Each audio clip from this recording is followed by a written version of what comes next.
Hello friends, ഇന്ന് നമുക്ക് cultural materialism അതുപോലെ തന്നെ ന്യൂ ഹിസ്റ്റോറിസിസവും എന്താണെന്ന് ക്ലിയർ ആയിട്ട് സിമ്പിൾ ആയിട്ട് രീതിയിൽ മനസ്സിലാക്കാം. അപ്പം എന്താണ് കൾച്ചറൽ മെറ്റീരിയലിസം അതുപോലെ തന്നെ ന്യൂ ഹിസ്റ്റോറിസിസവും? കൾച്ചറൽ മെറ്റീരിയൽസും അതുപോലെ തന്നെ ന്യൂ ഹിസ്റ്റോറിസം എന്ന് പറയുന്നത് ഒരു മോഡേൺ ലിറ്റററി തിയറീസ് ആണ്. അതെന്താണ് പഠിക്കുന്നത്? ഒരു ലിറ്ററേച്ചറിലുള്ള ഒരു വർക്ക് പഠിക്കുന്ന സമയത്ത് അത് കൾച്ചറൽ മെറ്റീരിയൽസും അതുപോലെ തന്നെ ന്യൂ ഹിസ്റ്റോറിസവും മെയിൻ ആയിട്ട് നോക്കുന്ന കാര്യം എന്ന് പറഞ്ഞാൽ അതിന്റെ ഒരു ലിറ്ററേച്ചറിന്റെ റിലേഷൻ ടു ഹിസ്റ്ററിയുമായിട്ട് എന്തെങ്കിലും ബന്ധമുണ്ടോ, കൾച്ചറുമായിട്ട് എന്തെങ്കിലും ബന്ധമുണ്ടോ, പവറുമായിട്ട് എന്തെങ്കിലും ബന്ധമുണ്ടോ, ഐഡിയോളജിയുമായിട്ട് എന്തെങ്കിലും ബന്ധമുണ്ടോ, ഇങ്ങനത്തെ കാര്യങ്ങളാണ് ന്യൂ ഹിസ്റ്റോറിസവും കൾച്ചറൽ മെറ്റീരിയൽസും ഒരു ലിറ്ററേച്ചർ പഠിക്കുന്ന സമയത്ത് നോക്കുന്നത്. ഫോർ എക്സാമ്പിൾ, നമ്മൾ ഷേക്സ്പിയറിന്റെ ഒരു വർക്ക് എടുക്കുകയാണെന്നുണ്ടെങ്കിൽ അന്ന് ഷേക്സ്പിയർ എഴുതിയ സമയത്ത് ഉണ്ടായിട്ടുള്ള cultural background, historical background, ideologies അതൊക്കെ ഇവർ നോക്കും. ഇവർ മെയിനായിട്ട് ആർഗ്യൂ ചെയ്ത ഒരു കാര്യം എന്ന് പറയുന്നത് ഒരു ലിറ്റററി ടെക്സ്റ്റിനെ നമ്മൾ പഠിക്കുന്ന സമയത്ത് നമുക്ക് ഒരിക്കലും അതിനെ ഒറ്റയ്ക്ക് പഠിക്കാൻ പറ്റില്ല. എന്ന് വെച്ചാൽ ഒരു ടെക്സ്റ്റ് എടുത്തിട്ട് അതിൽ ഓതർ എന്താണ് പറയുന്നത് എന്നുള്ള കണ്ടന്റ് മാത്രം പഠിച്ചാൽ നമുക്ക് മനസ്സിലാവില്ല. നേരെ മറിച്ച് നമ്മൾ എന്ത് ചെയ്യണം, അതെന്നാണ് എഴുതിയത്, അത് ആ എലിസബത്തൻ ഏജിലാണോ വിക്ടോറിയൻ ഏജിലാണോ അങ്ങനെ എന്നാണ് എഴുതിയത് എന്ന് നോക്കിയിട്ട് അതിന്റെ സോഷ്യോ പൊളിറ്റിക്കൽ എക്കണോമിക് കണ്ടീഷൻസിനെ നോക്കിയിട്ട് വേണം നമ്മൾ പഠിക്കാൻ വേണ്ടിയിട്ട്. എന്നാലേ നമുക്കത് കറക്റ്റായിട്ട് മനസ്സിലാവുള്ളൂ എന്നാണ് ന്യൂ ഹിസ്റ്റോറിസിസവും അതുപോലെ തന്നെ കൾച്ചറൽ മെറ്റീരിയൽസും മെയിനായിട്ട് ആർഗ്യൂ ചെയ്യുന്ന ഒരു പ്രത്യേക കാര്യം എന്ന് പറയുന്നത്. നമുക്കറിയാം ചില തിയറീസ് ടെക്സ്റ്റിന് മാത്രം പ്രാധാന്യം നൽകും. നേരെ മറിച്ച് അതിന്റെ ബാക്ക്ഗ്രൗണ്ടോ പൊളിറ്റിക്കൽ ബാക്ക്ഗ്രൗണ്ട്, ഹിസ്റ്റോറിക്കൽ ബാക്ക്ഗ്രൗണ്ടോ ഒന്നും നോക്കാതെ ടെക്സ്റ്റിന് മാത്രം പ്രാധാന്യം നൽകുന്ന ചില തിയറീസ് ഉണ്ട്. ന്യൂ ഹിസ്റ്റോറിസം പോലെയുള്ള ചില തിയറീസ് ഉണ്ട്. പക്ഷേ ഈ കൾച്ചറൽ മെറ്റീരിയലിസം അതുപോലെ തന്നെ ന്യൂ ഹിസ്റ്റോറിസം ഒരിക്കലും ടെക്സ്റ്റിന് മാത്രം പ്രാധാന്യം നൽകിയില്ല. നേരെ മറിച്ച് അവർ ഹിസ്റ്റോറിക്കൽ പൊളിറ്റിക്കൽ എല്ലാ കണ്ടീഷൻസിനെയും അവർ പ്രാധാന്യം നൽകി. അതുപോലെ തന്നെ അവർ പറയുന്ന ഒരു കാര്യം എന്ന് പറയുന്നത് ലിറ്ററേച്ചറും അതുപോലെ തന്നെ ഹിസ്റ്ററിയും തമ്മിൽ കണക്റ്റഡ് ആണ്. അത് രണ്ടും ഇൻഫ്ലുവൻസ് ചെയ്യുന്നുണ്ട് എന്നാണ് ഇവർ ആർഗ്യൂ ചെയ്ത ഒരു കാര്യം എന്ന് പറയുന്നത്. പിന്നെ കൾച്ചറൽ മെറ്റീരിയലിസം എന്ന് പറയുന്നത് എന്താണ്? അത് മെയിനായിട്ട് എവിടെ നിന്നാണ് തുടങ്ങുന്നത്? ബ്രിട്ടനിൽ നിന്നാണ് സ്റ്റാർട്ട് ചെയ്യുന്നത്. കൾച്ചറൽ മെറ്റീരിയലിസം ബ്രിട്ടനിലാണ് സ്റ്റാർട്ട് ചെയ്യുന്നതെങ്കിൽ ന്യൂ ഹിസ്റ്റോറിസം എവിടെയാണ് സ്റ്റാർട്ട് ചെയ്യുന്നത്? അമേരിക്കയിലാണ്. ഓക്കെ, അപ്പോൾ what is cultural materialism? Cultural materialism നമ്മൾ പറഞ്ഞു എവിടെയാണ് സ്റ്റാർട്ട് ചെയ്യുന്നത്? ബ്രിട്ടനിലാണ് സ്റ്റാർട്ട് ചെയ്യുന്നത്. കൾച്ചറൽ മെറ്റീരിയലിസം മെയിൻ ആയിട്ട് മാർക്സിസ്റ്റ് തിയറി അതുപോലെ തന്നെ നിയോ മാർക്സിസ്റ്റ് ഇതിനെയൊക്കെ ഫോളോ ചെയ്യുന്നുണ്ട്. സോ നമുക്ക് നോക്കാം കൾച്ചറൽ മെറ്റീരിയലിസം എങ്ങനെയാണ് ലിറ്ററേച്ചർ അനലൈസ് ചെയ്യുന്നത്. കൾച്ചറൽ മെറ്റീരിയൽസ് നോക്കുന്നത് ഒരു ലിറ്ററേച്ചർ എടുക്കുന്ന സമയത്ത് അതിൽ ഏതെങ്കിലും മെറ്റീരിയൽ കണ്ടീഷൻസ് റിഫ്ലക്ട് ചെയ്യുന്നുണ്ടോ. ഫോർ എക്സാമ്പിൾ, ഏതെങ്കിലും ക്ലാസ്, എക്കണോമി, പവർ അങ്ങനത്തെ കാര്യങ്ങൾ അതിൽ പറയുന്നുണ്ടോ, അല്ലെങ്കിൽ ഏതെങ്കിലും ഡോമിനന്റ് ഐഡിയോളജിനെ ചലഞ്ച് ചെയ്യുന്നുണ്ടോ അല്ലെങ്കിൽ സപ്പോർട്ട് ചെയ്യുന്നുണ്ടോ. ഫോർ എക്സാമ്പിൾ, ഷേക്സ്പിയറിന്റെ ഒരു വർക്ക് നമ്മൾ പഠിക്കുന്ന സമയത്ത് നമുക്ക് ഒരിക്കലും അത് നല്ലൊരു ആർട്ടാണ് അങ്ങനെ പറഞ്ഞ് മാത്രം പഠിക്കാൻ പറ്റില്ല. നേരെ മറിച്ച് നമ്മൾ അത് പഠിക്കുന്ന സമയത്ത് നമുക്ക് എന്തൊക്കെ നോക്കാം? എലിസബത്തൻ ടൈമിൽ ഉണ്ടായിരുന്ന പൊളിറ്റിക്സ് എങ്ങനെയായിരുന്നു, മൊണാർക്കി എങ്ങനെയായിരുന്നു, ക്ലാസ് ഹൈറാർക്കി എങ്ങനെയായിരുന്നു എന്നൊക്കെ നമുക്ക് ആ ഒരു വർക്ക് പഠിക്കുന്ന സമയത്ത് മനസ്സിലാകും. അങ്ങനെയാണ് കൾച്ചറൽ മെറ്റീരിയലിസ്റ്റ് ഒരു ടെക്സ്റ്റ് എടുക്കുമ്പോൾ പഠിക്കുന്ന കാര്യം എന്ന് പറയുന്നത്. ആ വർക്കിൽ ക്ലാസ് കോൺഫ്ലിക്റ്റ് പറയുന്നുണ്ടോ, upper class lower class issues ഒക്കെ പറയുന്നുണ്ടോ, അല്ലെങ്കിൽ ഒപ്രസ്ഡ് ആയിട്ടുള്ള അടിച്ചമർത്തപ്പെട്ട മാർജിനൽ ആയിട്ടുള്ള ആൾക്കാരുടെ പ്രശ്നങ്ങൾ പറയുന്നുണ്ടോ എന്നുള്ള കാര്യമൊക്കെയാണ് നമ്മുടെ കൾച്ചറൽ മെറ്റീരിയലിസം നോക്കുന്നത്.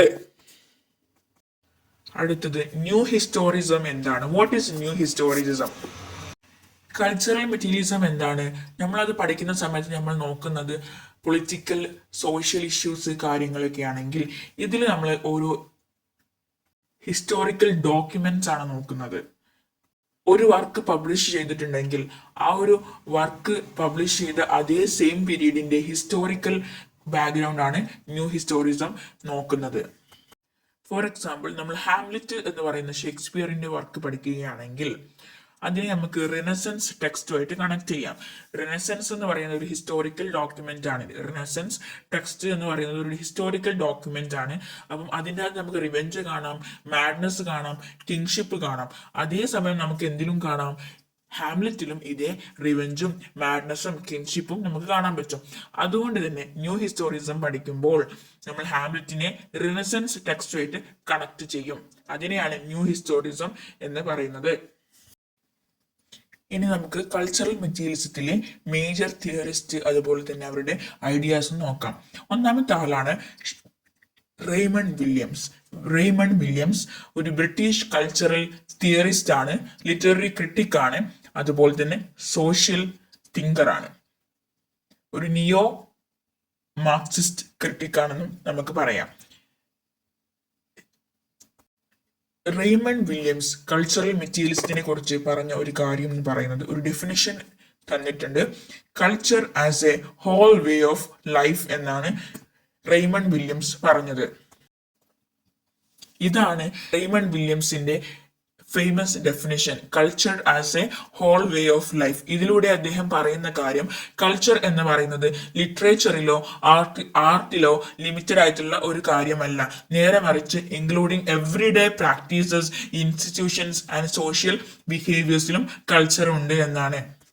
ഫോർ എക്സാമ്പിൾ, അദ്ദേഹം ഉദ്ദേശിച്ചത് family life, work, education, media, എല്ലാ പാർട്ടിലും എല്ലാം എന്താണ്, കൾച്ചറിന്റെ ഭാഗമാണ്. കൾച്ചറൽ മെറ്റീരിയലിസത്തിലെ രണ്ടാമത്തെ വ്യക്തിയാണ് ജൊനാഥൻ ഡോളിമോർ. അദ്ദേഹം മെയിനായി ഫോക്കസ് ചെയ്തത് സബ്വേഷനും അതുപോലെ തന്നെ ഡിസിഡൻസും ആണ്. അദ്ദേഹം പറഞ്ഞു, ലിറ്ററേച്ചർ ചിലപ്പോൾ ഡോമിനന്റ് ഐഡിയോളജിയിൽ കോൺട്രാഡിക്ഷൻസ് കാണിക്കാറുണ്ട്. അദ്ദേഹത്തിന്റെ ഫേമസ് വർക്കാണ് റാഡിക്കൽ ട്രാജഡി. ജൊനാഥൻ ഡോളിമോറിന്റെ ഫേമസ് വർക്കാണ്. അടുത്തത് ന്യൂ ഹിസ്റ്റോറിസത്തിന്റെ മേജർ റൈറ്റേഴ്സ് ആണ്. ഒന്നാമത് സ്റ്റീഫൻ ഗ്രീൻബ്ലാറ്റ് ആണ് ന്യൂ ഹിസ്റ്റോറിസം കൊണ്ടുവന്നത്. അയാളുടെ ഏറ്റവും ഫേമസ് ഐഡിയയാണ് സർക്കുലേഷൻ ഓഫ് സോഷ്യൽ എനർജി. അദ്ദേഹം പറഞ്ഞു, ലിറ്ററേച്ചറും സൊസൈറ്റിയും അങ്ങോട്ടും ഇങ്ങോട്ടും ഇൻഫ്ലുവൻസ് ചെയ്യും എന്ന് പറഞ്ഞു. സ്റ്റീഫൻ ഗ്രീൻബ്ലാറ്റ് ഒരു അമേരിക്കൻ ലിറ്റററി ക്രിട്ടിക് ആണ്, സ്കോളർ ആണ്. അദ്ദേഹം ഷേക്സ്പിയറിന്റെ വർക്കിനെയൊക്കെ നല്ല രീതിയിൽ പഠിച്ചിട്ടുണ്ട്, ന്യൂ ഹിസ്റ്റോറിസം അപ്ലൈ ചെയ്തിട്ട് പഠിച്ചിട്ടുണ്ട്. നെക്സ്റ്റ്, ലൂയിസ് മോൺട്രോസ് ഒരു ലിറ്റററി ക്രിട്ടിക് ആണ്, സ്കോളർ ആണ്. അദ്ദേഹത്തിന്റെ ഫേമസ് ആയിട്ടുള്ള ഒരു ഫ്രേസ് ആണ് the textuality of history and historicity of text. ഇതിലൂടെ അദ്ദേഹം പറഞ്ഞു, ഹിസ്റ്ററി എന്ന് പറയുന്നത് അത് ഒരു ടെക്സ്റ്റിനെ പോലെ എഴുതിയതാണ്, അതുകൊണ്ട് തന്നെ text are shaped by history.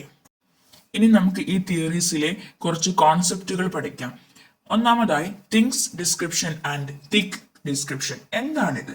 Things description എന്ന് പറഞ്ഞാൽ ഒരു കാര്യത്തിനെ നമ്മൾ സിമ്പിൾ ആയിട്ട് ഡിസ്ക്രൈബ് ചെയ്യുന്നു, അതിനെയാണ് തിൻ ഡിസ്ക്രിപ്ഷൻ എന്ന് പറയുന്നത്. അതേ കാര്യത്തിനെ തന്നെ നമ്മൾ അതിൽ ഇന്റർപ്രിട്ടേഷനും കാര്യങ്ങളൊക്കെ ചേർത്ത് കുറച്ച് ഡീറ്റെയിൽ ആയിട്ട് ഡിസ്ക്രൈബ് ചെയ്യുന്നു, അതിനെയാണ് തിക്ക് ഡിസ്ക്രിപ്ഷൻ എന്ന് പറയുന്നത്.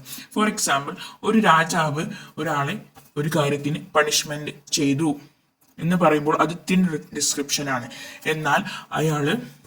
എന്നാൽ രാജാവ് അത് ചെയ്തത് അതോറിറ്റിനെ റെപ്രസെന്റ് ചെയ്യുന്നു, ഹൈറാർക്കിയെ റെപ്രസെന്റ് ചെയ്യുന്നു എന്നൊക്കെ പറഞ്ഞ് അതിനെ കുറച്ചും കൂടി ഡീറ്റെയിൽ ആയിട്ട് ഡിസ്ക്രൈബ് ചെയ്യുന്നതാണ് തിക്ക് ഡിസ്ക്രിപ്ഷൻ എന്ന് പറയുന്നത്. ഓക്കെ, ഇത്രയും കാര്യങ്ങളാണ് മെയിനായിട്ട് നിങ്ങൾ കൾച്ചറൽ മെറ്റീരിയൽസും അതുപോലെ തന്നെ ന്യൂ ഹിസ്റ്റോറിസസും പഠിക്കുമ്പോൾ അറിയേണ്ടത്.